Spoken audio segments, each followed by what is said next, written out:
A woman named Jenn washes ashore on a deserted island. When she regains consciousness, she finds a man that she knows named Brad, also washed up nearby. Brad has a large chunk of coral sticking out of his stomach. Jenn tries to treat Brad's wound, but he dies from his injury. Before dying, Brad asks, "Did you see it?" Jenn is alone on the island. She pulls a flare gun off of Brad's life vest. She investigates the small island and finds things left by a family previously stranded thereon. Jenn finds a small box of matches in their stuff. After a storm at night, she finds a number of dead fish washed up on the shore. Jenn also finds a mutilated dead shark amongst them with large gashes along its side. As she wanders the island, Jenn comes across some graves of those stranded there before her. Jenn then buries Brad just along the shoreline. She uses one of the matches to build a fire to cook some of the fish she recovered from the beach. The next morning, Jenn finds Brad's grave open and his body missing. She realizes she must not be alone despite nobody else being on the small island. Jenn immediately makes herself a spear. The following day, Jenn sees some of her luggage and other items floating just off the island. She swims out to retrieve them and sees a gigantic hole in the bottom of the ocean just off the shore. That night, Jenn hears a plane fly overhead. She shoots off a flare to no avail. As the flare descends to the ocean, Jenn sees the silhouette of a creature walking out of the water and onto the sand. Jenn hears the creature making sounds as it walks nearby the foliage in which she hides. This is clearly the thing that stole Brad's body. The creature does not find Jenn and retreats to the ocean. The next day, Jenn tries to swim off the island by floating on her luggage and life vest, but it is too unsteady. She finds a hollow log to sleep in.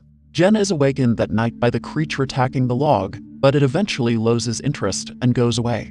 When daylight returns, Jenn manages to kill a small shark with her spear. She suspends it from the top of a tall tree and hides in a nearby hole she dug in the sand. Jenn falls asleep. When she wakes up, she sees that the creature has pulled the shark off the tree and presumably eaten it.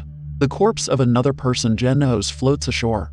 She ties the corpse to the top of the trees and again lies in wait. This time, she stays awake long enough to watch the creature emerge from the ocean. It is enormous, easily reaching the corpse suspended towards the top of a tree. It is also clearly very strong. Although another plane flies overhead, Jenn cannot try to signal it with the creature on the shore. It eats the corpse and returns to the ocean. Jenn assembles a hammock near the top of some trees as far inland as she can. She hopes the hammock will provide safety from the creature.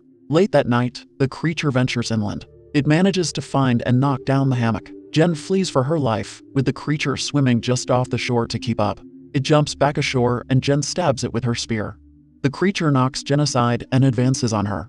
However, a thunderclap scares the beast and it flees back into the ocean. The following day, Jenn sees a life raft floating just off the island. On it are two more people she knows, her boyfriend Lucas and Brad's girlfriend Mia. They come ashore and embrace. Jenn urges them to flee the island on the raft as soon as possible. She tells them about the monster.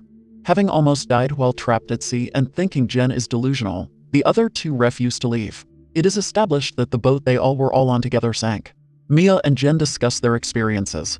Mia says dying on the raft would be misery, while Jenn maintains that staying on the island is even worse. When Lucas and Mia again refuse to leave, Jenn tries to depart on the raft by herself. The other two catch her in the act and knock Jenn unconscious. Jenn regains consciousness tied to a tree at night. She immediately begins rubbing the rope binding her against the trunk to fray it and free herself. Mia talks about how Jenn isn't trustworthy due to incidents prior to the island and that she doesn't believe the creature exists.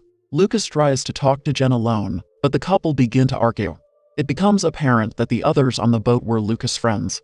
He brings up that Jenn had a bad attitude on the boat and threatened to break up with him.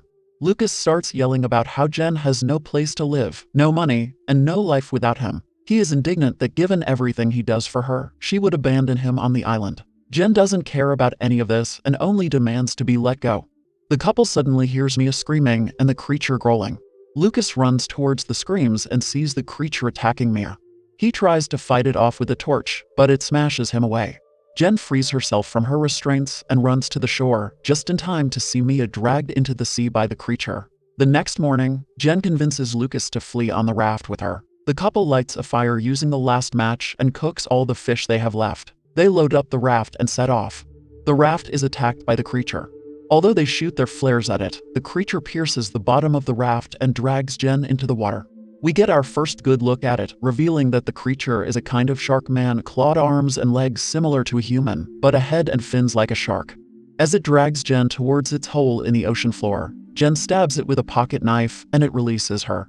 Lucas jumps in to try and help but is attacked by the creature. As Jenn watches helplessly on, it grabs Lucas and drags him into its hole. Jenn swims back to the island where she finds the ruined raft beached on the sand and saves the fire from going out. Knowing she has no other choice, Jenn begins preparing to fight the creature. She makes multiple spears and sets a bunch of fires. She then writes a letter detailing her time on the island in case she does not survive, noting that people have had a problem believing her for her entire life, but that they must believe her about this. That night, the creature emerges once again. Jenn surrounds it with fire and stabs it several times. It eventually smashes her, knocking the wind out of her. She recovers just in time and continues beating it with branches and rocks or stabbing it with her knife.